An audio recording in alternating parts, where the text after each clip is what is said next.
किया कोई बता ना सका,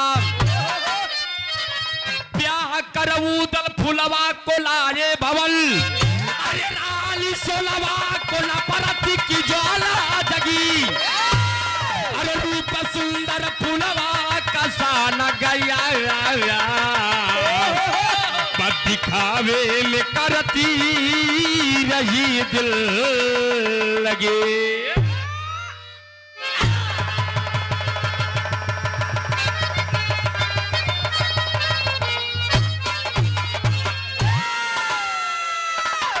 कहानी बा मोहबा नगरी के।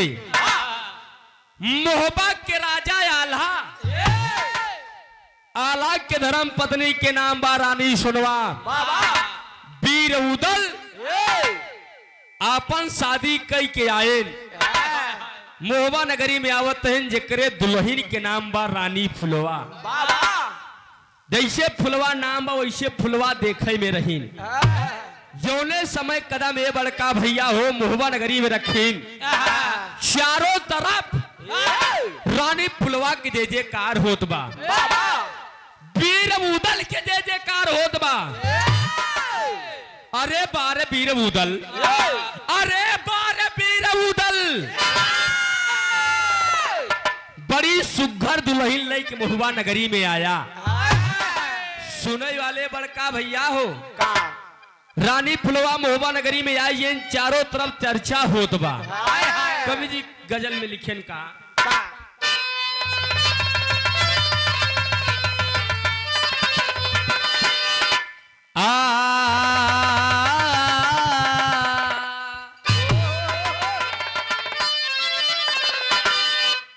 कि दिल चीज क्या है आप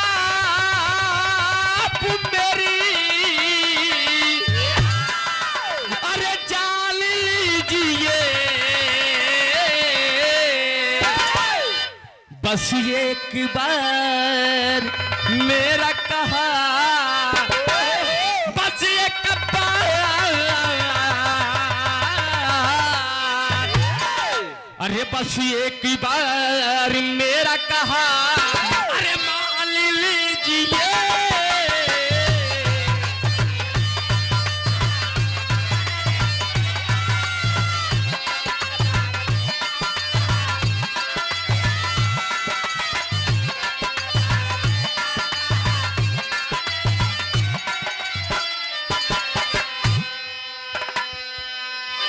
कि दिल चीज क्या है आप मेरी जान लीजिए, बस एक बार मेरा कहा मान लीजिए। लेकिन भाव में कवि जी लिखन का आप सब गौर करी है।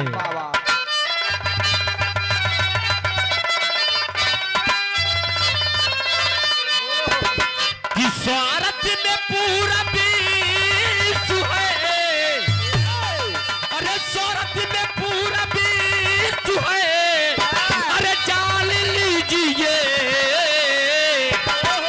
अरे अपना नहीं है कोई यहाँ, अरे अपना नहीं है कोई यहाँ, अरे मान लीजिए, अपना नहीं है।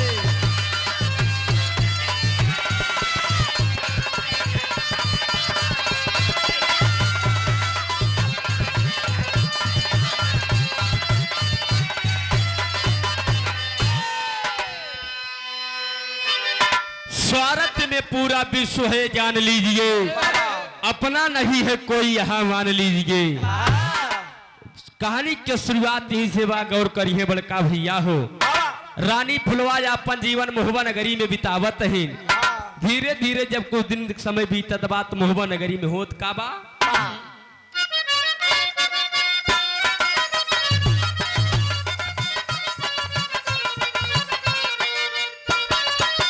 कंद के प्यार से कामली भी मुस्कुराने लगी, कंद के प्यार से कामली भी मुस्कुराने लगी, उधर के बीच नौ मेहमानी को जगाने लगी।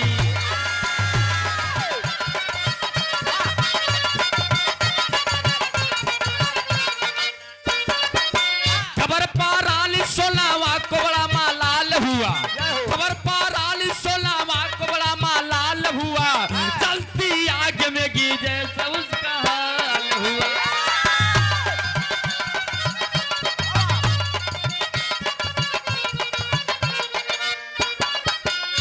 अर्चना कैली जाकी दुर्गा की सरनिया में, अर्चना कैली जाकी दुर्गा की सरनिया में, प्रगटो माता बोली मांगा कुछ मांगनिया में।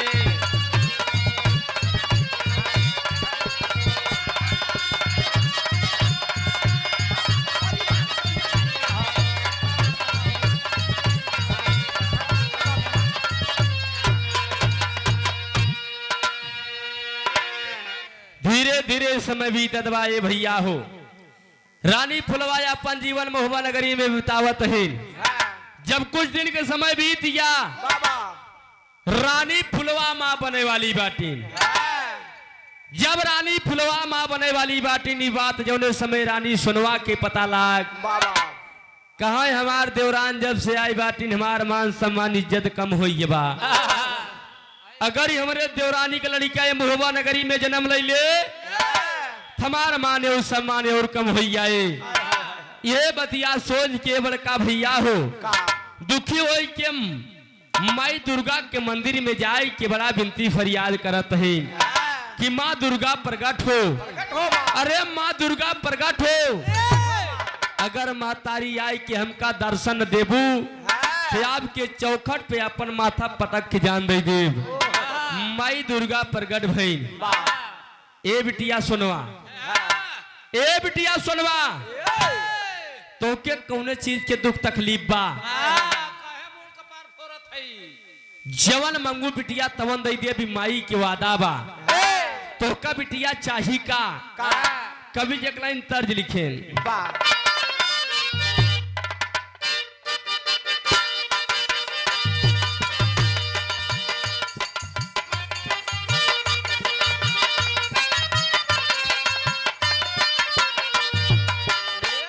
वही गीत भाई हमारे स्वर्गीय गुरु राम कला यादव जी गाँव है। अरे रिमा झिमा बरसैसा वनवा हो,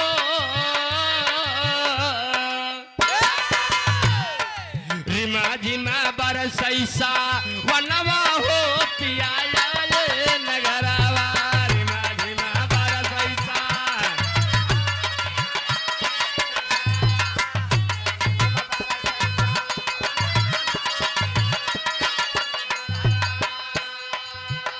अरे आए नगरवा हो, आए नगरवा।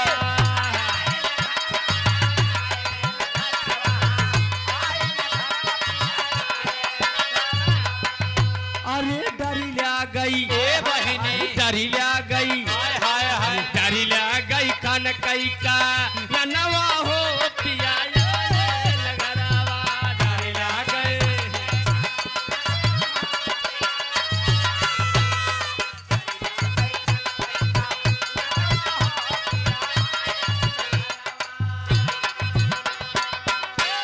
सुनई वाले बड़का भैया इसी भाव में कहना बा, रानी सुनवा जाई के माई दुर्गा से जब कहा तहिन तो माई दुर्गा बोल पड़ी। कहा का बोली वचन रानी सुनवा,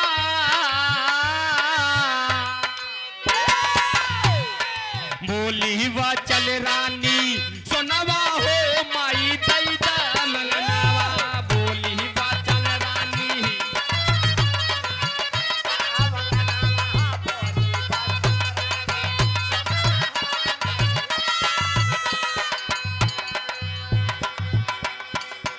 कहे बिटिया तोहका चाही का? तब रानी सुनवा बतावे का,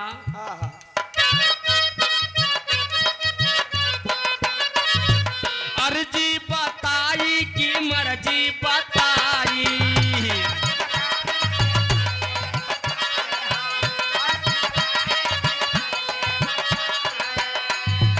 देबू गरब पुलावा कहेगी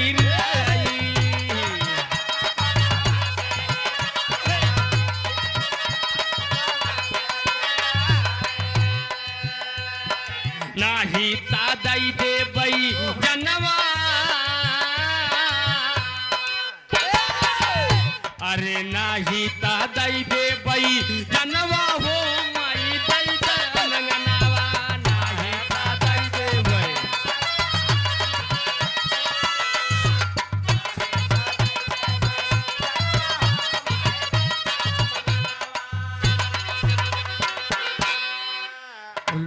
माई दुर्गा काहे बिटिया सुनवा, काहे बिना हमके याद क्यों तोहका चाही का।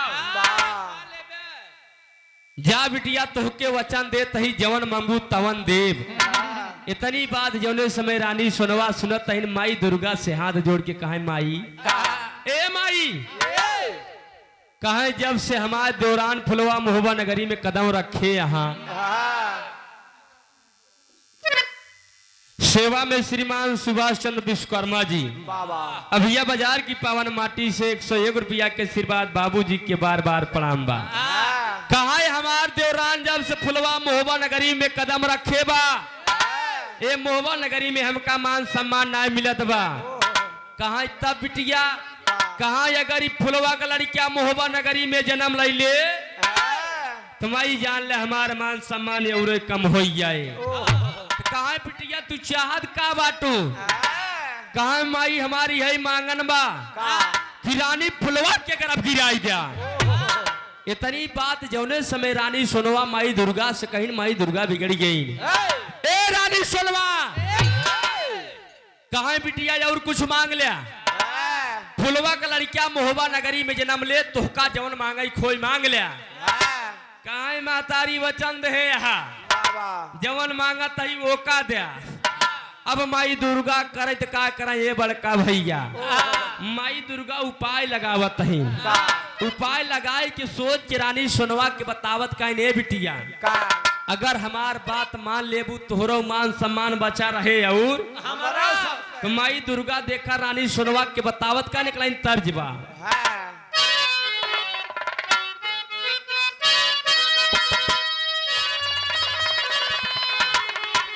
कौनो ननद कहा है हम सब सूरे ना जा।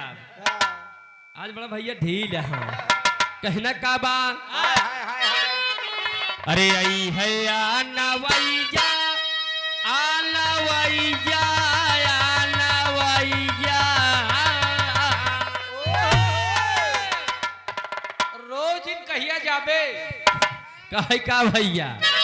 अरे आई है आनवैया हमारे सैया हम जवैया ना हे आई है आनव।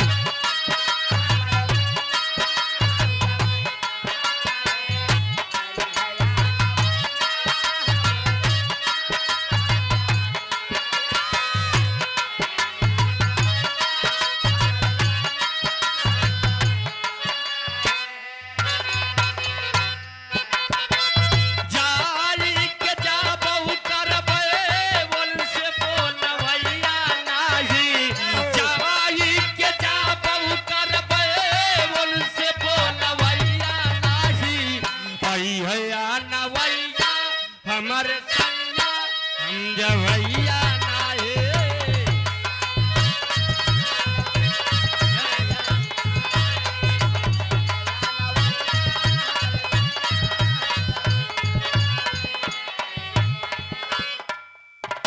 सेवा में श्रीमान रामप्रीत यादव जी हरिपुर की पावन माटी से बाबूजी की तरफ से पुनः 101 रुपया के आशीर्वाद। मालिक सुखी रखे सब बड़का भैया सुखी रहा है। गेहूं काटता है बेचारा का करे बड़का गेहूं काटता ओदय एक तो भगवान देखा था वैसे ना काटे था वैसे सुने वाले बड़का भैया जब हमारे तोहार देवी देवता लख ले न काटा तो कहे विदेश वाले दागा ही नहीं। सुने वाले बड़का भैया हो भाव में कहना बा माई दुर्गा रानी सोनवा के समझावत है कहे का। अरे बोली देवी मैया अरे मैया ये जानली। अरे बोली देवी मैया वह समैया ये केहू पहिया करबे।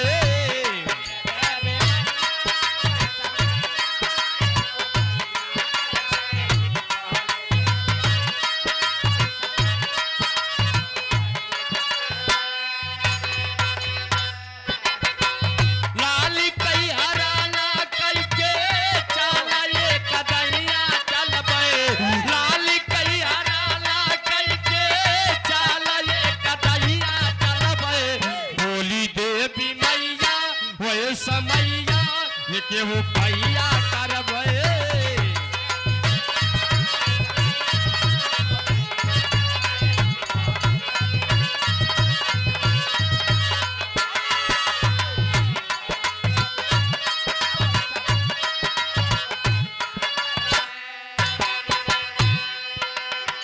ए रानी सुनवा, फुलवा का लड़किया मोहबा नगरी जन्म ले। कहा जब जन्म ले लड़किया, बिटिया सुनवा जा लौट के मोहबा नगरी क्या। जब फुलवा का लड़किया जन्म ले हमके याद क्यों, वो लड़का के आए हम गायब कई दे बाबा, तोहार मान सम्मान बचा रहे। और इतनी बात जब रानी सुनवा सुनिन कहे माई ठीक बा, लौट के चली आई रानी सुनवा मोहबा नगरी में। सुनने वाले बड़का भैया वो अपने देवरानी की बड़ी सेवा करत ही। फुलवा धन हो गई, मालिक कर ऐसे जेठान सब कमी ले। बढ़िया बढ़िया नाश्ता आवत बा, नरियरे पानी भैया हो। ऊंचे खाले मत चले। ए भैया या रोज का बयारी मास्टर साहब,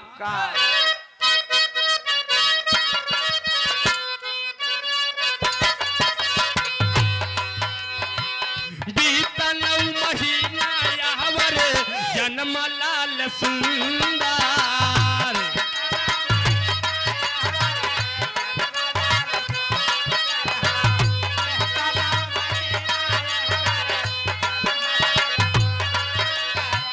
गायब कैली दुर्गा माई लाली के धरनिया गिरते। गायब कैली दुर्गा माई लाली के धरनिया गिरते। बोली देवी मैया वही समैया ये वो पैया करबे।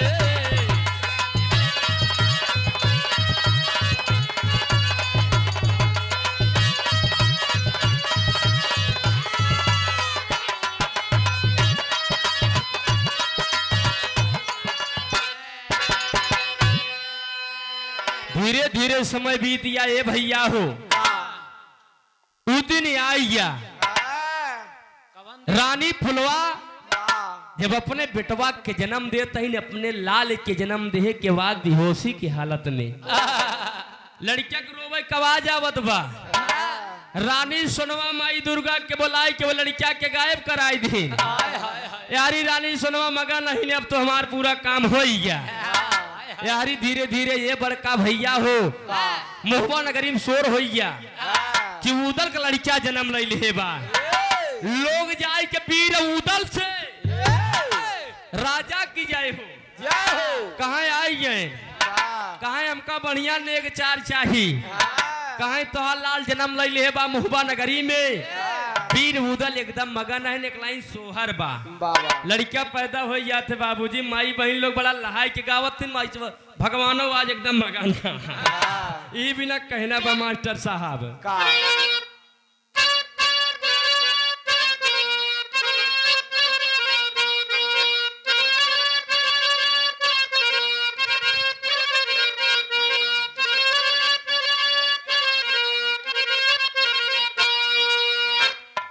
बेटवा हो याद है दम पे दम गोला छूट फट फट फट फट फट फट बिटिया हो गया फट। एक बाद एक गाँव दगाई क्या गाँव वाले समझ ले चाहे के गोला दगा बा तुम करे घरे बिटिया जन्मी बा और दम पे दम गोला छूटत बा। तब जान ला नाथ पनात आई बड़का भैया बारे दुनिया अगर सबको बेटवई चाही बिटिया केहू चाहबे न करी तो संसार कैसे चले। लेकिन माई बहन लोग सोहर गावत हैं। आज रानिया के जाना मेला लनावा गजबा निकला गाई हो।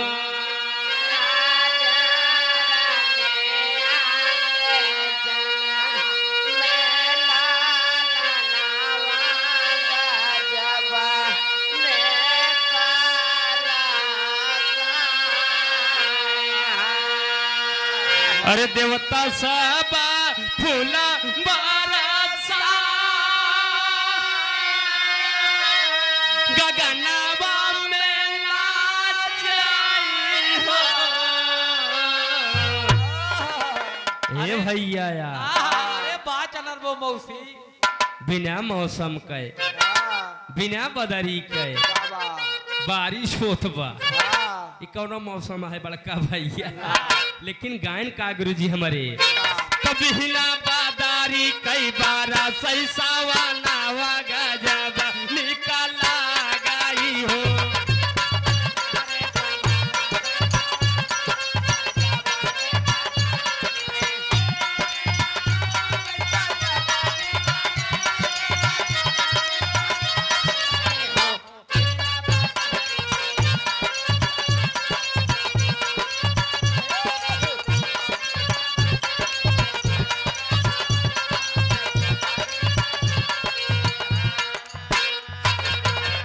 अरे मोरे रामा बदरी बिना बारा सही सवाला हो गजबा निकला गई हो। मोरे रामा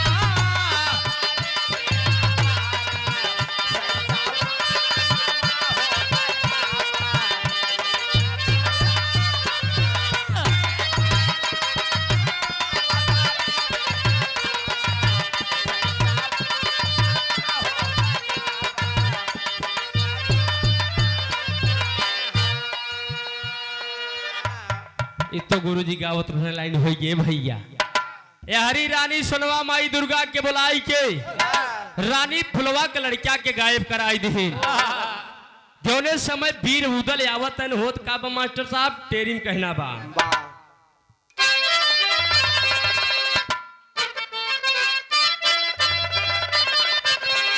अरे मोरे राम अरे माई की गरिमा माई की गरिमा धूमिल पड़ गई।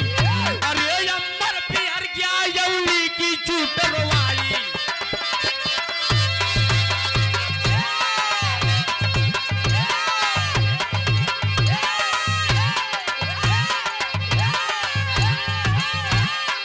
अरे भैया माई की गरिमा धूमिल पड़ गई। अंबर पिहर गया यौनी की छूट रवाई। वीर उदल जाय कि रानी सोनवा के पास पहुंचे। ए सोना भाभी ए सोना भाभी बतावा हमार लाल कैसन बा। वीर उदल जाय कि रानी सोनवा से पूछा तन होत का बा भैया।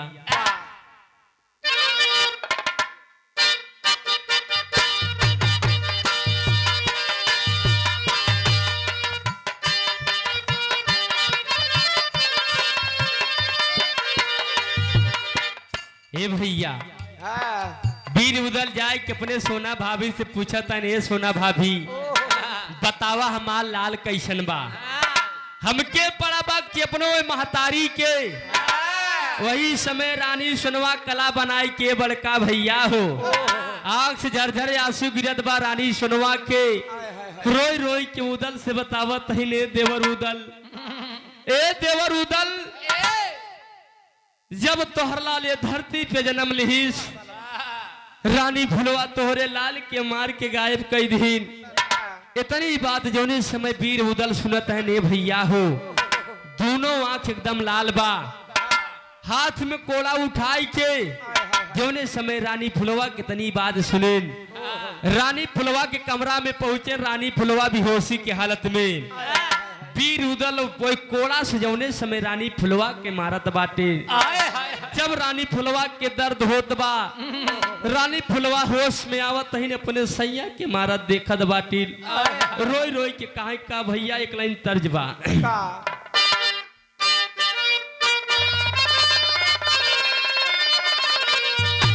अरे बाबू दरोगा जी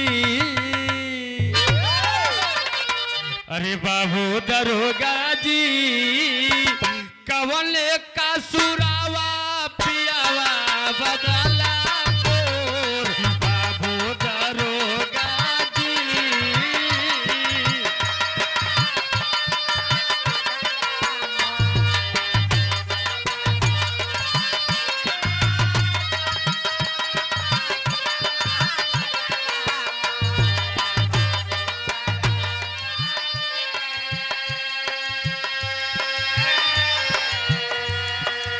रानी फुलवा के जौने समय मारत है ने भैया हो, हाय हाय हाय रानी फुलवा के आग से झरझर आंसू गिरत बा ये सैया। हमारे ऐसन कौन गलती कसूर बा, काहे बिना ये कोला से सैया हमके मारत बाट्या। वीर उदल रानी फुलवा के मारत है, लेकिन रोई रोई के फुलवा काहे का। का अरे मोरे सजना हो,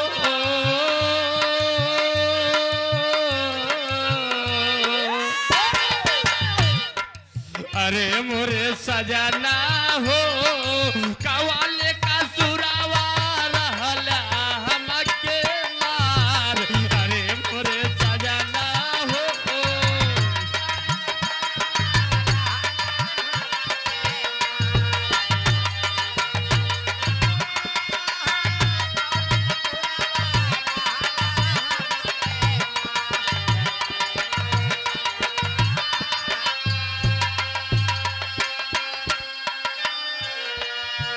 ए सैया हमार कौन गलती कसूर बा। इतनी बात जोने समय उदल सुनत है वही समय गुस्सा में बोलत है। का ए रानी फुलवा, हमरे बेटवा के मार के, हमरे लाल के मार के अबे पूछत बाटू हमार गलती कसूर का बा। जोने समय इतनी बात रानी फुलवा सुनत है ने सैया, हम अपने लाल के जन्म दे के बाद भी होशी के हालत में हमार लाल बाग कहा कहाँ का का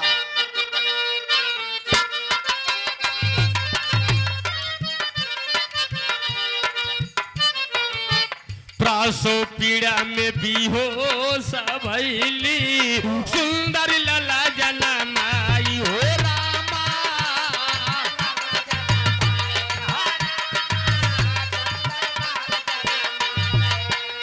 अरे हाथी भी होशी चौरा देखली,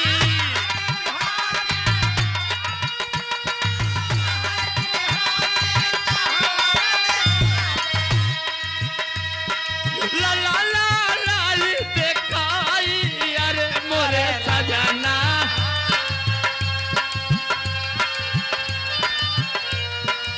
अरे मोरे सजना हो, के कारा से जाके कारी हम गोहारे। अरे मोरे सजना हो,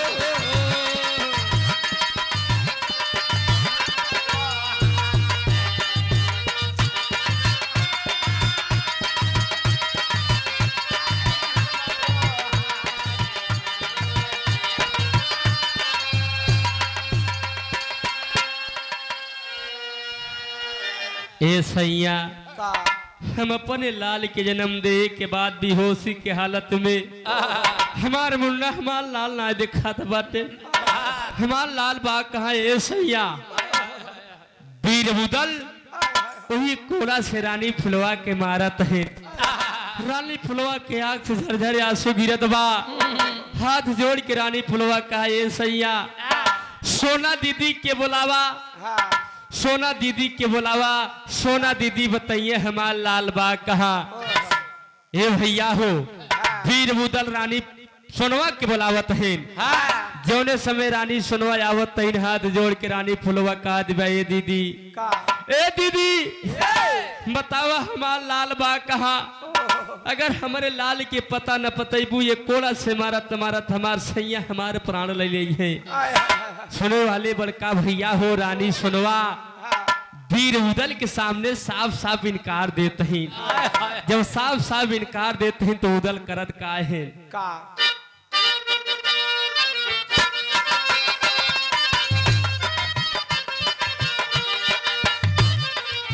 सोना दीदी साथ रहलू पिया के दा समझाई हो रामा।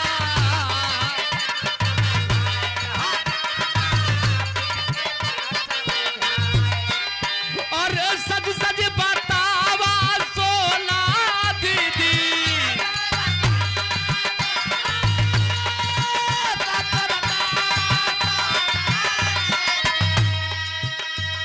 मुड़िया काहे झुकाई। अरे बोरे सजना हो, अरे मोरे बिराना हो।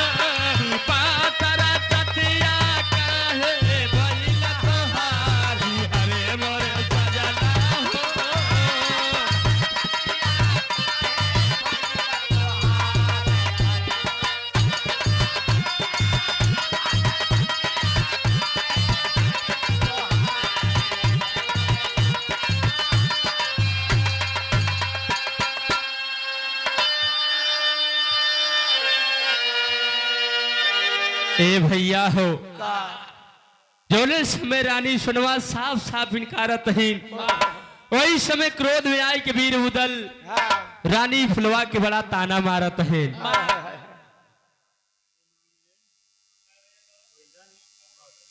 इमामगंज की पावन माटी से बाबा बड़का भैया कुंदन गौतम जी की तरफ से हाँ 100 रुपया के आशीर्वाद मालिक सुखी रखे। बाबा वीर उदल बोल पड़े रानी फुलवा के प्रति, हाँ ए रानी फुलवा, ए रानी फुलवा, जोने समय तोसी शादी करके तोहका मुहबा नगरी में लेके आए, हाँ तोके बड़ा प्यार दुलार देने मुहबा नगरी के लोग, बाबा तोके मुहबा नगरी में कोनो चीज की कमी ना आए हो दे, लेकिन फुलवा तू हमारे साथे बहुत बड़ी गद्दारी की हो, हमारे लाल के मार के तू गायब कर दो।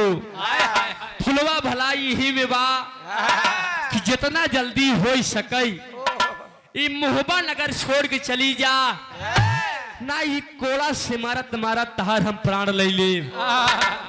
वीर उदल रानी फुलवा के मुहबा नगरी से निकाल दे।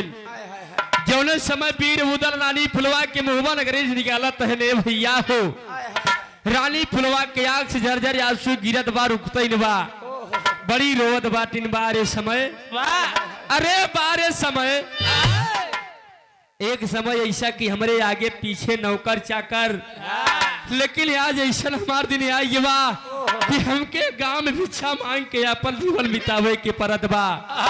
रानी फुलवा बड़ी रोद बा ए भैया हो, ये दुनिया संसार में समय के आगे केहू ना चली, चाहे जे हो ये बड़का भैया हो। रानी फुलवा अपन जीवन बितावत हिन गांव में भिक्षा मांग के, यहरी देखा सिरसागढ़ के राजा, सिरसागढ़ के राजा जेकर नाम बा वीर मलखान, जौने समय वीर मलखान के पता लाग कि वीर उदल रानी फुलवा के मुहबा नगरी से निकाल दे, वही समय अपन सेना भेज के रानी फुलवा के पता लगावत है। जब पता लगावत दिन होत का विराम में अंतिम तर्जबा भैया,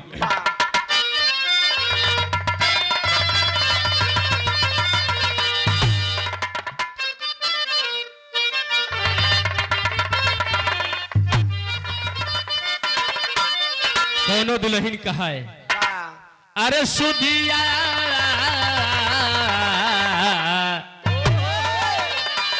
हो सुधिया आवेला बला मुआ के होबा रोइला, होबा रोइला,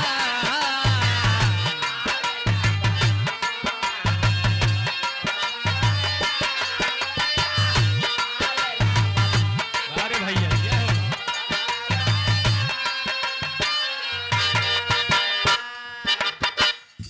हो गई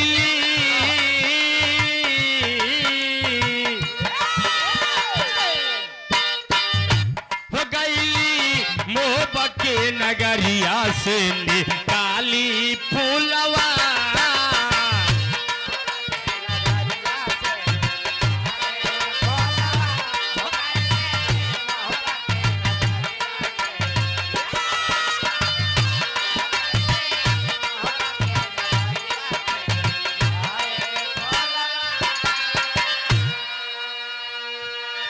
गैली मोहबा के नगरिया से निकाली फुलवा, गांव में भिक्षा मांग के अपन जीवन रानी फुलवा बितावत है। ए मोहबा नगरी के माया मोह छोड़ दिन भैया हो। राजा वीर मलखान अपन सेना भेज के रानी फुलवा के पता लगावत है।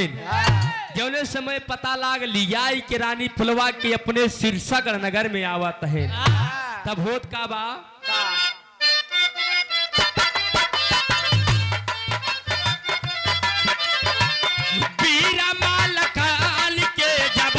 लगाली कबारिया,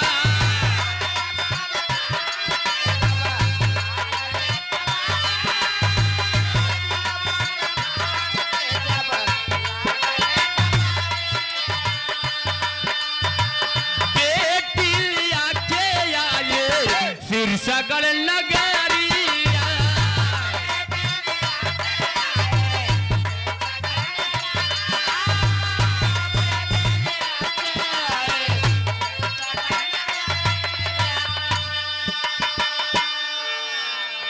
जौने समय बीरबल खान के सेना हाँ रानी फुलवा के खोज के लिया के शीर्षागढ़ नगर में आए।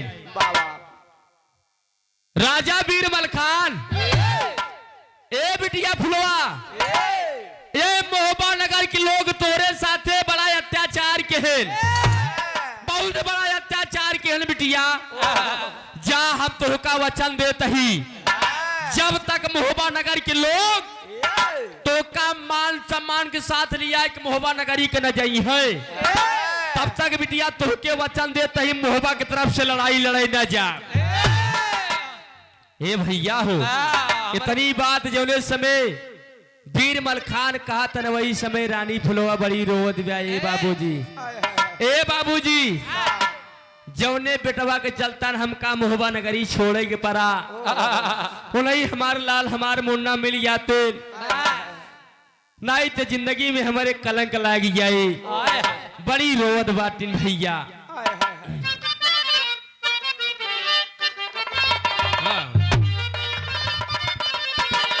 हो कैसे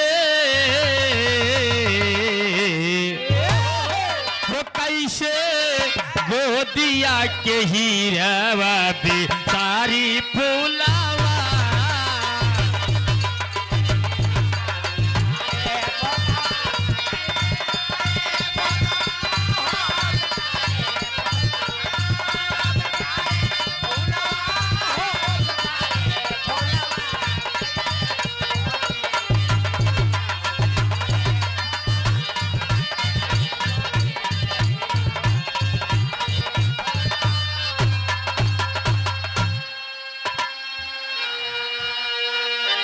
ए भैया का रानी फुलवा करे तो का करे ये लड़का भैया हो। रानी फुलवा अपन जीवन हाँ हे शीर्षागढ़ नगर में बितावत है। 1 साल 2 साल ना आए, धीरे धीरे 14 साल के समय बीत गया। 5110 दिन 14 साल में 5110 दिन होता है। मास्टर साहब भैया चला कम कम कुछ खोज के हैं। 14 साल के समय बीत गया। रानी फुलवा अपन जीवन शीर्षागढ़ में बितावत है। यारी राजा बीरबल खान लड़ाई लड़े ना जाते हैं महोबा की तरफ से। राजा बीरबल जब पता पाइस कि बिना मलखान के काम गड़बड़ाई है, बीरबल खान यावत आए हैं अपन चतुरंगी सेना सजाई के राजा बीरबल राती में चढ़ाई कर दिए महोबा नगरी पे। जब राजा बीरबल चढ़ाई कर दिए रात में महोबा नगरी पे, तब होत का मास्टर भैया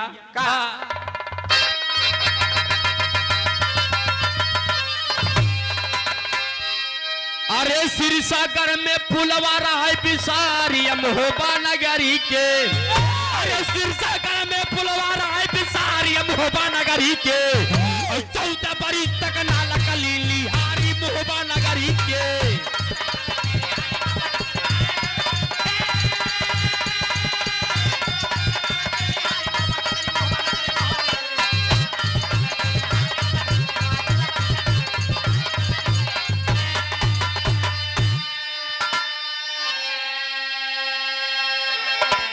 शीर्षागढ़ में पुलवा रहा है बिसारी महोबा नगरी के। अरे 14 बरी तक नाला कलीली हारी महोबा नगरी के। यहरी होद का मास्टर भैया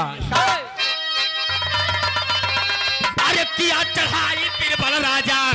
अरे भेला जाए नगरिया हो। अरे आला बूदल सैयद साथे। अरे कसे कमरिया हो। अरे लगी भागले से ना देखा भारी महोबा नगरी के। बजलो आते चल रही चलकारी महोबा नगरी के।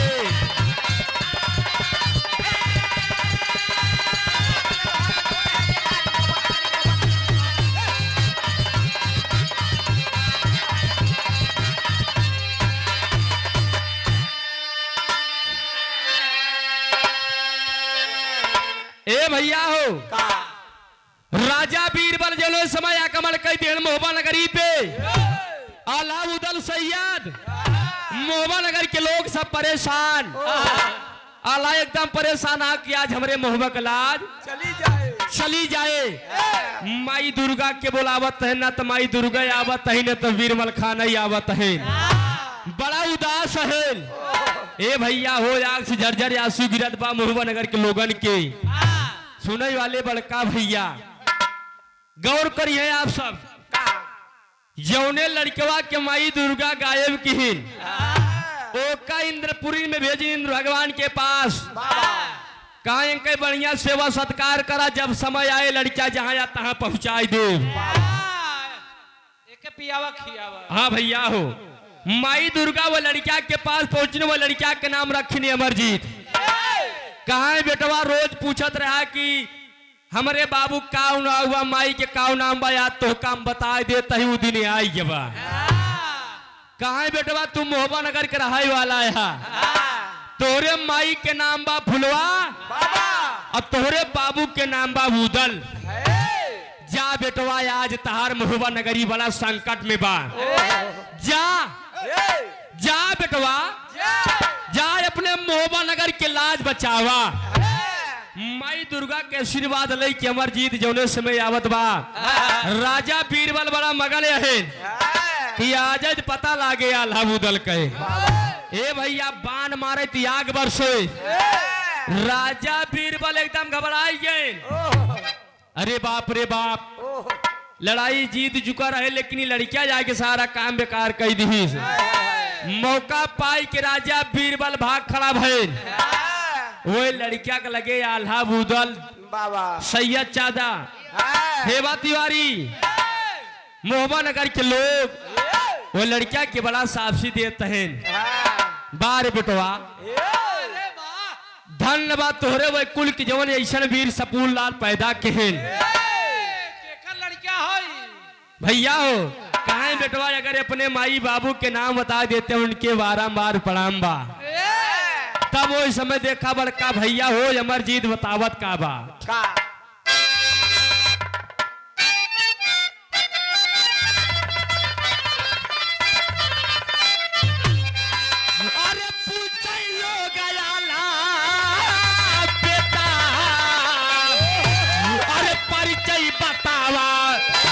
करे गोदिया के तुझी पीर हो दूजा के करे गोदिया के तुझी पीर हो दूजा पिता हमारे उदल बाटे फुलावा मायारी काबा हो दीदारिया ना भइल बा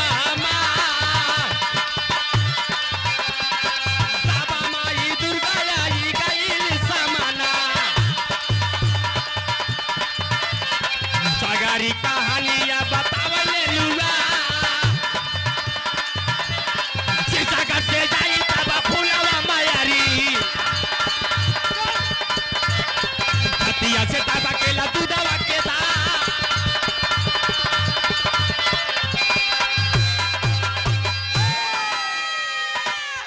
ए भैया हो कहां बेटवा अपने माई बाबू के नाम बता देता कहां कराई वाला है तब अमरजीत बताओ बा कि हमारे माई के नाम बा फुलवा हमारे बाबू के नाम बा उदल ना तो हम मान के देखे बाटी ना तो उदल बड़ा सोच परियन की हमारे बेटवा ये हमारा लड़किया माई दुर्गा प्रगट भइले उदल ए उदल रानी सोनवा के कहे से तोहरे बेटवा के गायब के है सुनई वाले बड़का भैया हो कहा है रानी सोनवा के कहे से तोहरे बेटवा के गायब के है आज यही तोहार बेटवा तोहरे महुआ नगर के लाज बचाई आल्हा उदल एकदम तरे मुड़ी कैलियन हाथ जोड़ के कहा जननी ई बतावा रानी फुलवा बाटिन कहा शीर्षा नगर में वीर मलखान की राजधानी में संदेशा भेजागा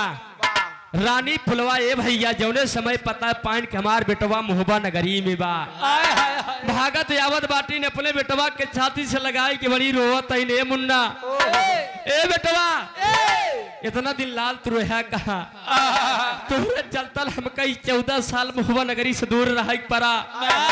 अगर बेटवा मिलल होते तो हमारे ये जिंदगी में कलंक लाग गया। ए भैया हो रानी फुलवा अपने बेटवा को पाए के बड़ी रोवत बाटीन। वही समय रानी सुनवा आए कि वीर उदल से रानी फुलवा से बड़ी गलती माना तही। तब उदल बताएन का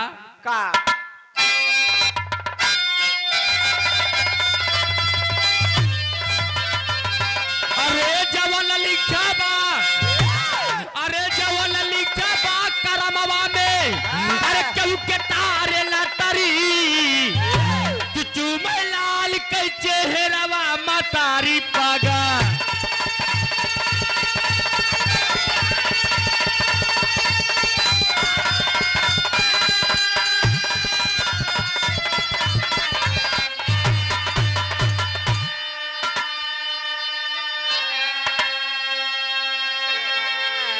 जवन लिखा बा करमवा में क्यों के तारे न तरी चूमे लाल के चेहरवा महतारी पगली जे करे जवन जीवन में किस्मत में लिखा बा ओका केहू मिटाए ना पाए। तब उदल कहे अरे किसी का ना दोष कहे सोना भाभी तार कौनो गलती ना आई बा।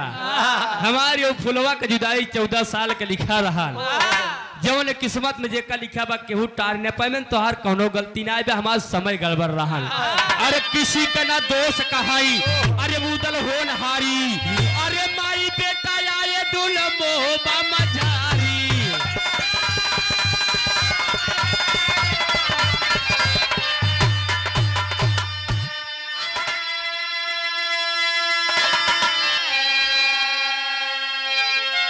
अरे कहा कब किशोर अरे कहा कब किशोर दुश्मन कैले ताली जुमे लाल के चेहरवा मतारी पागा।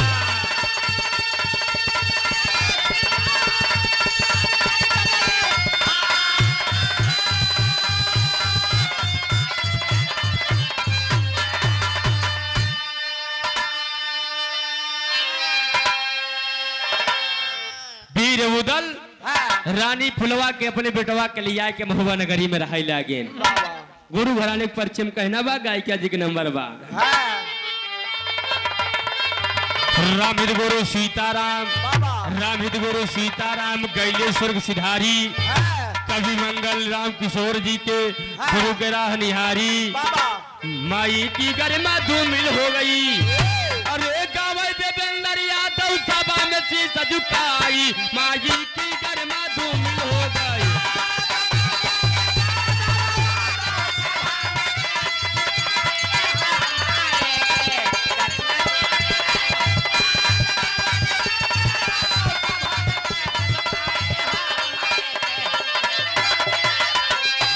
सैया जा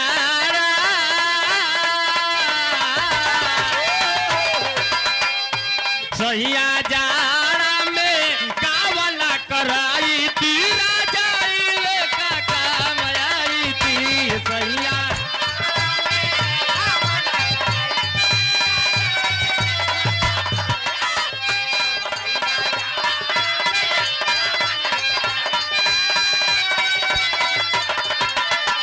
जाई से बराला सैया रासरी में रासरी